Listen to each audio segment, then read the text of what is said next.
Hello guys, पिछले video में हमने बात करा था कि वीपीएन क्या होता है और आज के इस वीडियो में हम ये जानेंगे कि आईपी एड्रेस क्या होता है, आईपी एड्रेस किस प्रकार से वर्क करते हैं इंटरनेट पर। ये सारी चीज़ें हम इस वीडियो में कवर करेंगे। और यदि आप टेक्नोलॉजी के बारे में जानना चाहते हैं, इंटरनेट के बारे में जानना चाहते हैं, तो ये जो बेसिक इन्फॉर्मेशन है इसे जानना बेहद ही ज़रूरी है।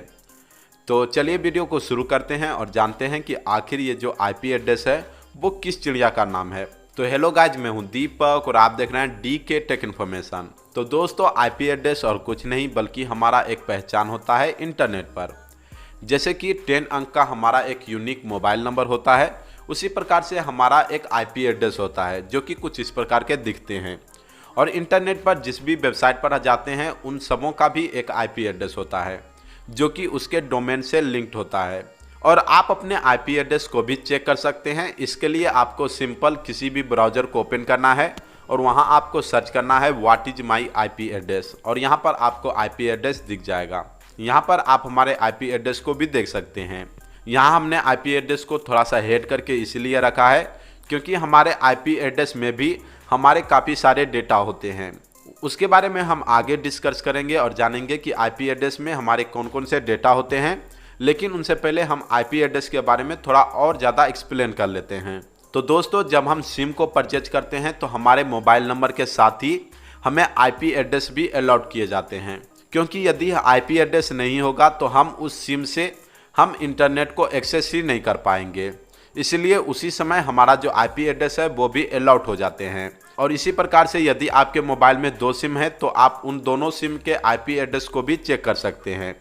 उसके अलावा यदि आप ब्रॉडबैंड कनेक्शन को यूज करते हैं तो वहाँ भी हमें आईपी एड्रेस अलॉट किए जाते हैं, जो कि आप सेम इसी प्रकार से चेक कर सकते हैं। और साथ ही इंटरनेट पर जितने भी वेबसाइट्स हैं उन सबों का एक आईपी एड्रेस होता है, लेकिन वहाँ पर अंतर इतना होता है कि वो जो आईपी एड्रेस होता है उनके डोमेन से लिंक्ड होते हैं। इसलिए हमें वेबसाइट के आईपी एड्रेस नहीं दिखते हैं बल्कि डोमेन दिखते हैं, जैसे कि google.com, youtube.com, facebook.com। इन सबों का भी आईपी एड्रेस होता है, लेकिन ये सारे अपने डोमेन से लिंक्ड हैं। यहाँ पर जरूरी नहीं है कि आप सिर्फ डोमेन को लिख करके ही उस वेबसाइट को एक्सेस कर सकते हैं। आप उस वेबसाइट के आईपी एड्रेस को भी टाइप करके उस वेबसाइट को एक्सेस कर सकते हैं। लेकिन यहाँ पर थोड़ा सा टफ हो जाता है आईपी एड्रेस को याद रखना, और डोमेन को याद रखना थोड़ा सा इजी हो जाता है। यहाँ पर मान लीजिए कि यदि आपको गूगल को ओपन करना है तो यहाँ पर ये आपको टाइप करना होगा, तो यहाँ पर थोड़ा सा मुश्किल हो जाता है। यहाँ पर सभी जो वेबसाइट होते हैं ये डोमेन से इसलिए लिंक्ड होते हैं क्योंकि आईपी एड्रेस को याद रखना मुश्किल हो जाता है। जैसे कि मान लीजिए कि यदि आपको यूट्यूब सर्च करना है तो इस आईपी एड्रेस पर आपको जाना होगा, तो इस आईपी एड्रेस को टाइप करने में और सर्च करने में काफ़ी मुश्किल होता है। और यदि आप youtube.com डायरेक्ट सर्च करेंगे तो ये थोड़ा सा इजी होता है। इसलिए हर एक वेबसाइट अपने डोमेन से लिंक्ड होते हैं ताकि उसे याद करना इजी रहे, उसे एक्सेस करना इजी रहे। और यहाँ पर हमारा जो आईपी एड्रेस होता है, जिस भी वेबसाइट में जाता है वहाँ पर आईपी एड्रेस हमारे आईपी एड्रेस से लिंक्ड हो जाते हैं, और उसके बाद हम डेटा को शेयरिंग वहाँ पर कर सकते हैं। जैसे कि इस वीडियो को यदि आप यूट्यूब से देख रहे हैं तो इसका मतलब ये है, तो आपका जो आईपी एड्रेस है और यूट्यूब का सर्वर का जो आईपी एड्रेस है वो एक दूसरे से लिंक्ड है, और आप इस वीडियो को प्ले कर पा रहे हैं, यानी कि आप यूट्यूब से डेटा को कंज्यूम कर रहे हैं। तो इसी प्रकार से आईपी एड्रेस वर्क करते हैं। अब हम ये जान लेते हैं कि आईपी एड्रेस में हमारे कौन कौन से डिटेल होते हैं और हमें अपने आईपी एड्रेस को हेड करने का क्यों ज़रूरी होता है।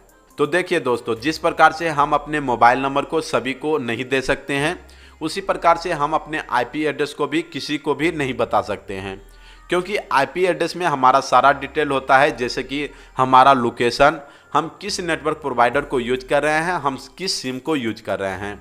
और इसके अलावा यहाँ पर थोड़ा सा और इन्फॉर्मेशन गैदरिंग किया जाए तो वो हमारे नाम को भी जान सकते हैं। इसलिए हमें अपने आईपी एड्रेस को सिक्योर रखना चाहिए। अब सवाल ये है कि आखिर हम अपने आईपी एड्रेस को कैसे सिक्योर रख सकते हैं। तो इसका जो सिंपल सोल्यूशन है वो है वीपीएन, जो कि हमने पहले ही बता रखा है कि वीपीएन किस प्रकार से आईपी एड्रेस को हेड करने में हमारी मदद करता है। तो आप उस वीडियो को जरूर चेकआउट करिए, उसका लिंक आपको आई बटन में देखने को मिल जाएगा। और सेम इसी प्रकार से हमने बेहद ही ईजी तरीके से समझाया है कि वीपीएन क्या होता है और उसे आप किस प्रकार से यूज कर सकते हैं। तो आशा करता हूं कि आप समझ चुके होंगे कि आईपी एड्रेस क्या होते हैं, हमें आईपी एड्रेस किस प्रकार से चेक करना है और आईपी एड्रेस में हमारे कौन कौन से